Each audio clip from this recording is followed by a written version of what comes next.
Bom dia. Abra sua Bíblia em Gálatas capítulo 2, versículos 11 a 21.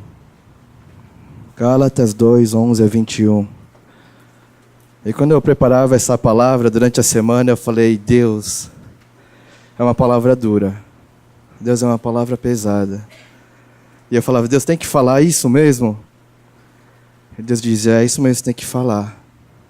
Mas eu me lembrei das palavras de Agostinho que diz, Senhor, eu sei que eu te amo. Feriste-me com a tua palavra, e por isso te amo cada vez mais. E que apesar da palavra ser dura nessa manhã, ela possa ferir os nossos corações, não para nos machucar, mas para nos transformar. Então tem aí 2 minutos de leitura, Gálatas 2, 11 a 21. E depois a gente vai fazer uma reflexão nessa passagem.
A palavra diz assim nessa manhã, quando porém Pedro veio a Antioquia, enfrentei-o face a face por sua atitude condenável.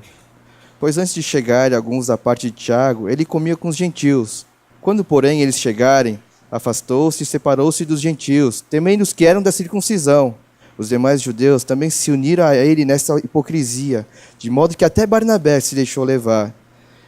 Quando vi que não estava andando de acordo com a verdade do evangelho, declarei a Pedro diante de todos, você é judeu, mas vive como gentio e não como judeu. Portanto, como pode obrigar gentios a viverem como judeus? Nós, judeus de nascimento e não gentios pecadores, sabemos que ninguém é justificado pela prática da lei, mas mediante a fé em Jesus Cristo. Assim, nós também cremos em Cristo Jesus para sermos justificados pela fé em Cristo, e não pela prática da lei, porque pela prática da lei ninguém será justificado. Se, porém, procurando ser justificados em Cristo, descobrimos que nós mesmos somos pecadores, será Cristo, então, ministro do pecado? De modo algum. Se reconstruo o que destruí, provo que sou transgressão. Pois por meio da lei eu morri para a lei, a fim de viver para Deus. Fui crucificado com Cristo, assim já não sou eu quem vive, mas Cristo vive em mim. A vida que agora vivo no corpo, vivo-a pela fé no Filho de Deus, que me amou e se entregou por mim, não anula a graça de Deus. Pois se a justiça vem pela lei, Cristo morreu inutilmente. No seu livro A Política Segundo a Bíblia, Wayne Grudem diz o seguinte, os governantes e os políticos querem tirar Deus da jogada. Os governantes e políticos querem tirar Deus da jogada da política e criar leis baseadas na sua própria verdade e na sua própria moral.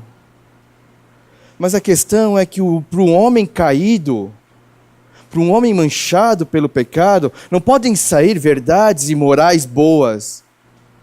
Ou seja, o homem que tira Deus da jogada e diz, não, eu vou governar e vou criar leis segundo a minha verdade, a minha moral, ele no fundo está usando a moral e a verdade manchadas, deturpadas, deformadas pelo pecado também. E quando o homem tira Deus da jogada, ele tira o único que é capaz de mostrar o que é verdade, o único que é capaz de mostrar o que é moral de verdade. Mas não é só na política que o homem tenta tirar Deus da jogada. Em várias coisas, principalmente em todas as coisas e em esferas públicas. Sabe, as pessoas querem empurrar Deus cada vez mais para um âmbito particular. Confinar Deus num quartinho, confinar Deus dentro das igrejas, dentro das nossas vidas. A esse movimento de tirar Deus de toda a esfera pública, nós chamamos de secularismo. Eu lembro que em 2015 eu fui para Recife, na viagem de formatura dos 9-7 do time de Deus. Foi uma loucura esses moleques. E depois que a gente estava lá e fez todas as coisas, nós fomos convidados a participar de um culto, né, que uns jovens iam fazer lá na praia de Boa Viagem. Então nós fomos até a praia, tudo, o pessoal do time de Deus se esforçou lá em evangelizar e ficar segurando cartaz, dar água para as pessoas que corriam lá na praia. E nisso eu fui conhecer os líderes desse movimento, os líderes desses jovens, o cara que pastoreava esses jovens, né? E a gente estava conversando, ele olhou para mim e disse o seguinte: olha, Elias, Deus tem me chamado para ser pastor. Eu tenho um chamado para ser pastor, mas não para ser um pastor dentro da igreja, mas ser voltado para fora. Levar esses jovens para fora da igreja. É assim que Deus tem me chamado, esse é o pastoreio que Deus tem me chamado para fazer. E quando ele disse isso, eu pensei comigo mesmo: esse moleque, pelo menos tem a cabeça boa. Pelo menos ele pensa e pelo menos ele está vendo o que Deus tem feito. Mas aí ele falou o seguinte: sabe por que, Elias, a gente tem que ir para fora? Porque o secularismo da Europa está chegando no Brasil. Eu falei: que secularismo? Aquele que tira, que bane Deus de toda a esfera popular. Está vendo que as igrejas, as catedrais estão virando baladas? Eu falei: entendi. Mas a primeira coisa que eu pensei comigo mesmo foi: será mesmo que o secularismo europeu está chegando no Brasil? Será mesmo? E de verdade, na minha humilde opinião, eu não acho que o secularismo europeu está chegando no Brasil. Eu não acho. Porque, na verdade, o secularismo europeu já chegou no Brasil. O secularismo europeu já chegou dentro da igreja. E a grande verdade é que o secularismo europeu já chegou aos nossos corações. É sobre esse secularismo do coração e as suas graves consequências que eu queria fazer uma reflexão nessa manhã com vocês. Tudo isso à luz da verdade do Evangelho. O ambiente cristão da igreja de Gálatas é muito parecido com o das outras igrejas que Paulo escreve as suas cartas. E uma das características que a gente vê nas cartas de Paulo, e algumas delas, é que Paulo ele tem que defender o seu apostolado, ele tem que defender que ele é apóstolo. Ele é o apóstolo para os gentios, chamado por Deus para ir para os gentios. Por quê? Porque muitos diziam o seguinte: quem é esse Paulo? De onde surgiu esse cara? Ele se autoproclama apóstolo, isso não existe. Então em Gálatas, a partir do versículo 11 do capítulo 1, Paulo começa a discorrer do seu chamado, e do seu chamado por Deus para ser apóstolo dos gentios. E Paulo ele vai continuar falando e vai dizer: olha, eu fui para Jerusalém para conhecer os outros apóstolos. Quando eu cheguei lá, estava lá Tiago, João e Pedro. Em reconhecimento ao meu apostolado, eles estenderam a sua mão direita. E logo depois desse episódio, vai aparecer a passagem que nós lemos hoje, de Paulo repreendendo Pedro. E a primeira impressão é que é uma guerrinha de egos apostólicos, manja? Que Paulo quer mostrar para os outros que eu sou apóstolo também, eu posso dar bronca em Pedro, eu posso dar bronca nos apóstolos, porque eu também sou apóstolo. No primeiro momento, a primeira impressão que dá é que esse é o movimento que está acontecendo, sabe? Que Paulo está lá com unhas e dentes defendendo o seu apostolado. Porque está escrito assim que quando Pedro chegou em Antioquia, e Antioquia, que a gente tem que saber que é o centro do cristianismo naquela região. Quando Pedro chegou nesse lugar, ele vivia com os gentios, ele comia com os gentios. Mas quando chegaram alguns da parte de Tiago, ou seja, os circuncisos, porque naquela vez que Paulo foi lá falar com os apóstolos, ficou combinado o seguinte: Paulo, você pregue o evangelho para os gentios, e nós aqui de Jerusalém vamos ter sobre a nossa responsabilidade os judeus, os circuncisos. Então, quando Pedro está em Antioquia sem nenhum judeu, cara, ele é gentil, ele vive como gentil. Mas quando chegam de Jerusalém alguns que estavam sob a sua responsabilidade, Pedro vira outra pessoa. Ele simplesmente abandona todo mundo, cara, não chega perto dos gentios e quer ficar só com os seus judeus.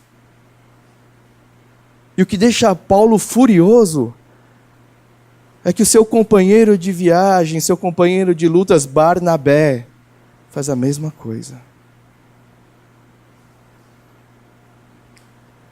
E Paulo vai dizer o seguinte: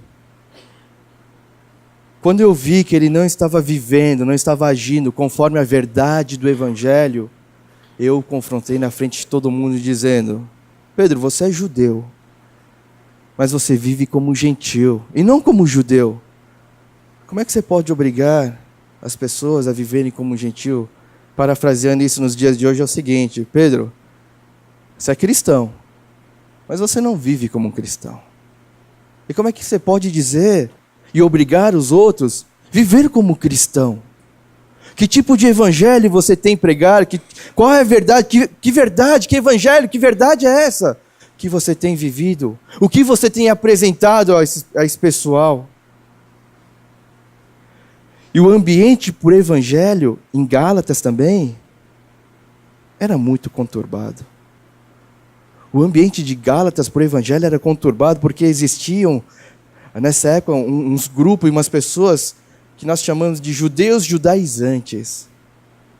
Qual é a desses caras? Eles pregavam que a salvação por meio da graça, por meio da fé em Cristo Jesus, não era suficiente para a salvação. E que as pessoas tinham que obedecer às leis, tinham que ainda participar dos cerimoniais, tinham que se circuncidar para poder serem salvos. No fundo, que esses pregam é que você precisa ser judeu para ter a salvação. Esse é o evangelho, não é o evangelho que Paulo pregou. Porque qual é o evangelho que Paulo pregou? É o que a gente vê na passagem de hoje, que é a fé. É a fé nessa obra, é a fé na obra, nessa graça que Deus operou através de Cristo Jesus, que nos dá uma nova vida, que nos traz regeneração, que nos traz um novo coração, um novo viver, que tem que provocar em nós mudanças radicais, não daquilo que fazemos, mas daquilo que somos. Sabe, não são mudanças que vão acontecer de uma hora para outra. Não são mudanças que vão acontecer quando você abrir o olho depois da oração que você fez, sei lá, na fogueira do acampamento. Mas são mudanças que demoram. São mudanças cujo processo vai demorar a nossa vida inteira. Mudanças do nosso ser que, guiados pelo Espírito Santo, nós vamos ter que fazer e operar, cara, durante toda a nossa vida.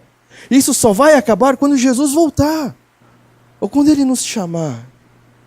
E que a gente não tem que pagar por isso. A gente tem que aceitar, é graça. E assim como a atitude de Pedro em se livrar dos gentios, não pregava o evangelho correto, não pregava o evangelho verdadeiro. Esses judeus judaizantes também não pregam o evangelho verdadeiro.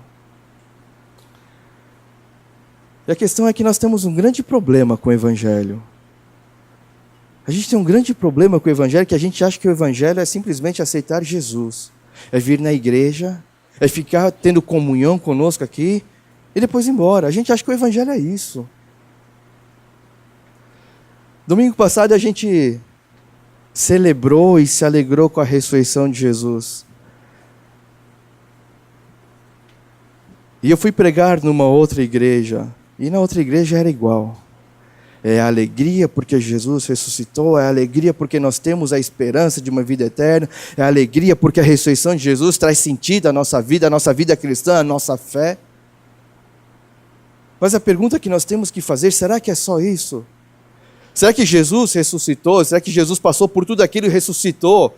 Para a gente vir aqui na Santa Ceia, vir na sexta-feira ler a Bíblia, participar do retiro de jejum e domingo vir celebrar? Não que essas coisas não são importantes, elas são muito importantes. Mas será que é só isso mesmo? Será que acaba aí o negócio? Numa celebração, dentro de 4 paredes, dentro da igreja? Porque quando a gente lê Lucas 24, a Bíblia diz que 2 discípulos estavam saindo de Jerusalém e estão indo para Emaús, que fica a 11 quilômetros. E os discípulos estão caminhando pesadamente, com o coração entristecido, o coração e a mente cheia de dúvidas. Por quê? Porque o Messias está morto. Porque aqueles que eles acreditavam que ia trazer a redenção a Israel está morto. Então eles realmente acreditam em seu coração que o Messias, que Jesus está morto. E eles começam a voltar para a sua rotina, voltar para o povoado.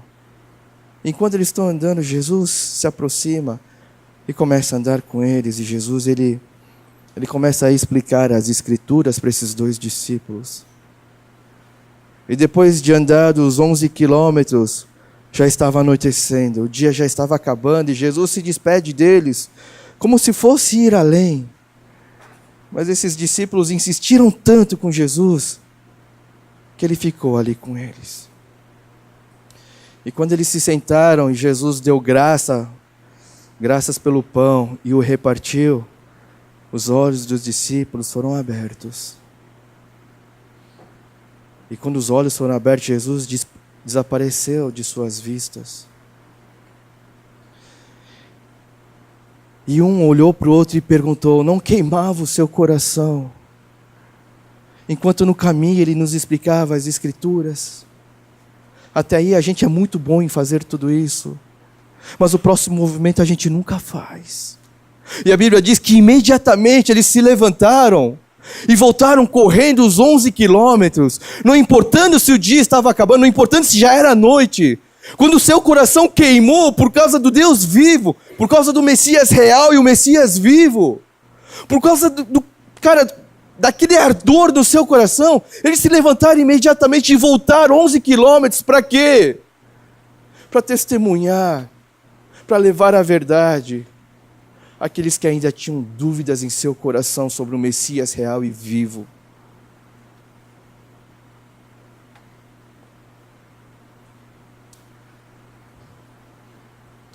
E essa parte é uma parte que a gente não faz. Nós vivemos um evangelho acomodado, que é só aqui dentro. Que é só aqui dentro. Celebramos uma Páscoa, celebramos a ressurreição de Jesus e ficamos aqui dentro. Nosso coração não queima para o nosso bel prazer, para a nossa satisfação. Mas o nosso coração é queimado pela palavra, pelo encontro com Cristo vivo, ressurreto. Para testemunharmos, para contarmos o nosso encontro para aqueles que ainda duvidam, para aqueles que ainda não conhecem. Voltando para a passagem de hoje, a briga de Paulo e Pedro, no fundo, não é por causa do ego apostólico, mas é por causa disso mesmo. Porque Pedro não está agindo conforme a verdade do Evangelho. Quando com os judeus, judeus. Quando com os gentios, gentios. Quando convém ser cristão, cristão. Quando não convém ser cristão, não cristão. Quando convém ser cristão de domingo dentro da igreja, cristão. Mas no meio da semana, quando não convém, não falamos de Deus, não vivemos Deus, não testemunhamos Deus, sequer mencionamos Deus em nossas vidas, como se existisse uma lei que proibisse a simples menção de Deus em ambientes públicos. E se existisse essa lei de verdade, se fosse posta à prova essa lei, nós seríamos os melhores cumpridores dessa lei. Sabe por quê? Porque o secularismo está em nosso coração. O secularismo chegou ao nosso coração, é por isso que somos secularistas de coração, de mão cheia. Porque vivemos duas vidas. E é isso que nós testemunhamos no mundo, é isso que nós testemunhamos no nosso entorno. E assim como a atitude de Pedro testemunhava o evangelho falso, assim como os judeus judaizantes pregavam o evangelho falso, enquanto vivemos o secularismo de coração, pregamos um evangelho falso, incompleto, deturpado. E a gente pode ter vivido a nossa vida inteira assim até hoje, um cristianismo acomodado, um evangelho acomodado, achando que não tem problema nenhum, que está tudo bem. Mas o secularismo de coração traz graves consequências, não só para nós, mas para o nosso entorno. Paulo vai dizer em Gálatas capítulo 1, no seu primeiro capítulo, o seguinte: por causa desses judeus, judaizantes que queriam deturpar o evangelho, Paulo vai dizer o seguinte: se mesmo nós, ou até mesmo um anjo, pregar um evangelho diferente do evangelho da graça, da fé em Cristo Jesus, que seja amaldiçoado. Que seja maldito esse que prega um evangelho diferente. Ou seja, o evangelho que Pedro pregou, na sua atitude condenável, é maldito. Judeus, judaizantes que não pregam a verdade do evangelho são malditos. E nós que vivemos o secularismo do coração e pregamos o evangelho que não é verdadeiro, somos malditos. Essa é a grave consequência. Somos amaldiçoados por não viver um evangelho verdadeiro. E pegando o gancho que a evangelista Linda falou semana passada, a gente precisa crescer. A gente precisa parar de ser crianças espirituais. Sabe, a gente precisa crescer. A gente tem que sair desse marasmo, dessa mediocridade de viver um evangelho, cara, que não é evangelho, e achar que está tudo bem. Não está tudo bem, pessoal. Não está. Não está tudo bem. Não está tudo bem você ser um secularista de coração, não está bem. Porque a vida cristã e o evangelho não é para ser vivido só para você. Mas ele tem que atingir o seu entorno. As pessoas que te cercam no dia a dia. Se isso não acontece, o evangelho que você prega, cara, não traz isso. Se o evangelho que você vive não traz, cara, não atinge o seu entorno, você é maldito. É um evangelho maldito que você está pregando.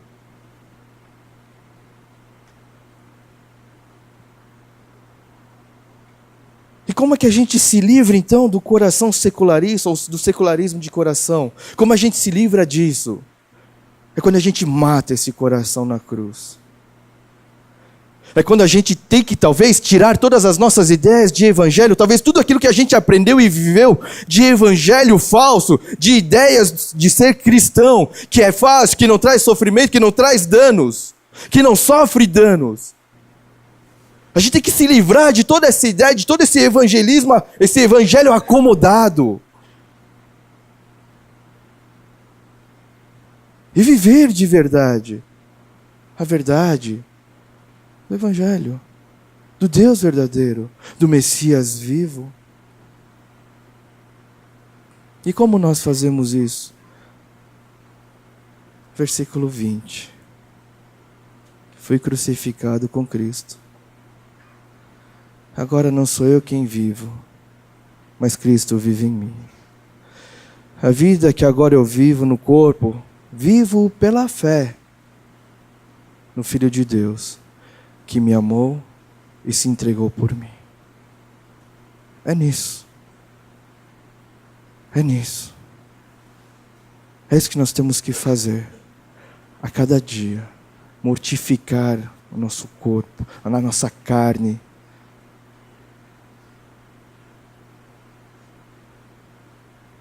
Nesses tempos de crise, que nem o nosso irmão Sam orou, nesses tempos de crise, A gente fica desesperado, a gente fica, cara, desanimado com todas essas coisas, mas a gente tem que olhar para tudo isso como uma oportunidade mesmo, uma oportunidade sim. Não de você, só você ser transformado por todas as dificuldades, mas uma oportunidade de viver e assim testemunhar e pregar um evangelho real. Um evangelho, sim, real, que traz esperança nessa sociedade. Viver de acordo com a verdade do evangelho é que traz esperança para a sociedade.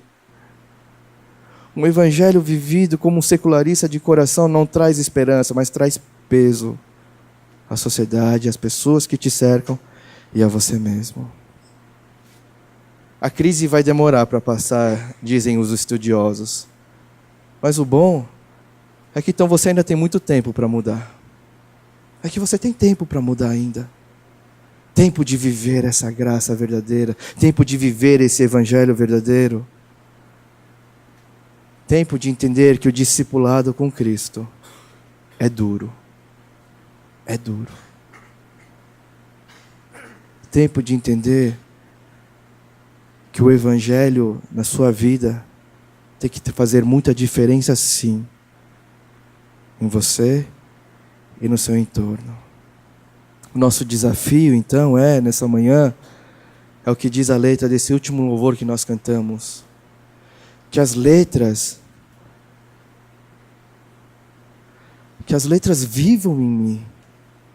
E que elas sejam legíveis em meu viver.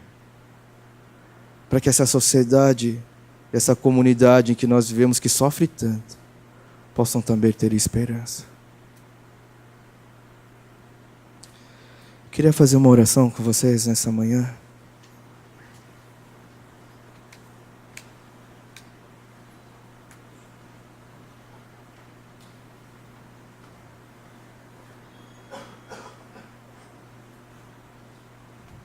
E antes de orar, eu queria que a gente pudesse fazer uma reflexão e perguntar a nós mesmos: qual é o evangelho que nós temos pregado no nosso viver? Qual é o evangelho que você tem pregado com o seu viver, não aqui dentro da igreja, mas lá fora? Na sua família, no seu trabalho, na sua faculdade. Qual é o evangelho que você tem vivido? Porque se não é o evangelho verdadeiro, é um evangelho deturpado, é um evangelho deformado. E se você está pregando isso com a sua vida, você é amaldiçoado. Dura é a palavra, mas maior é Deus, com a tua graça e com o seu amor. E que você possa fazer uma reflexão e que você possa dar a Deus uma resposta. Se você tem que se arrepender, e se você viveu como um secularista de coração, você tem que se arrepender sim. Mas se você quer viver o verdadeiro evangelho, que você faça um compromisso com Deus. Você e Deus. E assim que você terminar de orar, nós vamos cantar esse louvor de novo. E que você possa voltar às palavras. E que as letras possam viver em você, elas possam ser legíveis no seu viver. E que assim Deus possa nos guiar e nos abençoar.